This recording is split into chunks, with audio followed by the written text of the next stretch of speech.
దిగుబడి కనీసం సగానికి సగం పడిపోతుంది. ఈ విధంగా రైతుల్ని పూర్తిగా అన్యాయం చేయడమే కాకుండా తను కన్న కళలు ఏదైతే జిఎస్టిపిని 3 సార్లు చేయాలి అని చెప్పేసి ఏదైతే దిశానిర్దేశం చేశారో అది సాధ్యం కాదని చెప్పేసి ముందే ప్రూవ్ చేశారు. ఎందుకంటే సాగునీరు ఇవ్వడంలో పూర్తిగా విఫలమయ్యారు.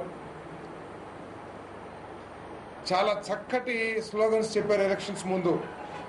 బాబు ఈజ్ బ్యాక్, జాబు కావాలంటే బాబు రావాలి, అవన్నీ ఎన్నికల ముందు స్లోగన్స్. ఈరోజు బాబు వచ్చారు, ఋతుపవనాలు పారిపోయినాయి. దురదృష్టవశాత్తు ఆయన మీద వ్యక్తిగతంగా మాట్లాడతాం కాదు, కానీ బాబు ఈజ్ బ్యాక్ అంటే గత 9 సంవత్సరాల పరిపాలన మళ్ళీ తీసుకొస్తారని చాలా మంది అర్థం చేసుకున్నారు. అదేవిధంగా భగవంతుడు కూడా అదే విధంగా సహకరిస్తున్నాడు ఆయనకి. గత 9 సంవత్సరాలు ఏ విధంగా ఈ రాష్ట్రంలో వర్షాలు లేకోకుండా రైతులు అలోలక్షణ అని చెప్పేసి ఇబ్బంది పడ్డారో అదేవిధంగా ఈరోజు కూడా మరి ఆ భగవంతుడు కూడా అదేవిధంగా వర్షాలు లేకుండా చేస్తా ఉన్నారు. ఆయన ఇచ్చిన ఒకసారి హామీలు చూసినట్లయితే రుణమాఫీ అన్నారు, ఈ రోజుకి గందరగోళం. కనీసం మీరని చెప్పండి, రైతు రుణమాఫీకి మాకు అర్థమైంది స్పష్టమైన ఆదేశాలు ఇచ్చినట్లు మీరు చెప్తే దాని ద్వారా, ఎందుకంటే పేపర్ చదివి మాకు అర్థం కాలేదు, స్పష్టమైన ఆదేశాలు ఉన్నాయా, డైరెక్షన్స్ ఉన్నాయా, నిర్ణయం ఉందా లేదని మాకు అర్థం కాలేదు. మీకు ఏదైనా అర్థమైతే మేము తెలుసుకుంటాం సిద్ధం.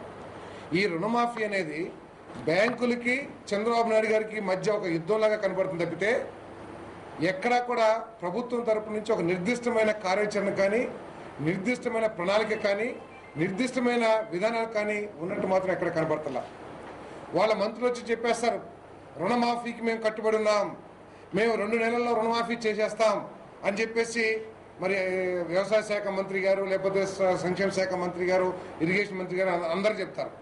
2వ రోజు పేపర్లో లేదా అదే రోజు పేపర్లో ఇంకొక పేజీలో జాతీయ బ్యాంకు ఉన్నతాధికారులు స్టేట్మెంట్ ఇస్తారు, ఇది సాధ్యం కాదు, రాష్ట్ర ప్రభుత్వానికి రుణమాఫీ చేసే అధికారం లేదు.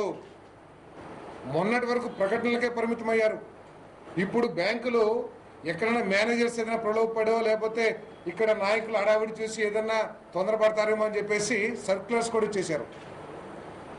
మీరు రుణాన్ని కడితేనే తిరిగి చెల్లిస్తేనే మీకు కొత్త రుణం ఇస్తాం, మీరు పలానా తారీఖు లోపల కట్టకపోతే మీకు వచ్చే సబ్సిడీ, మీకు వచ్చే పాల వడ్డీలు, మీకు వచ్చే ఇన్సూరెన్స్ బెనిఫిట్స్ అన్నీ కూడా కోల్పోతారని చెప్పేసి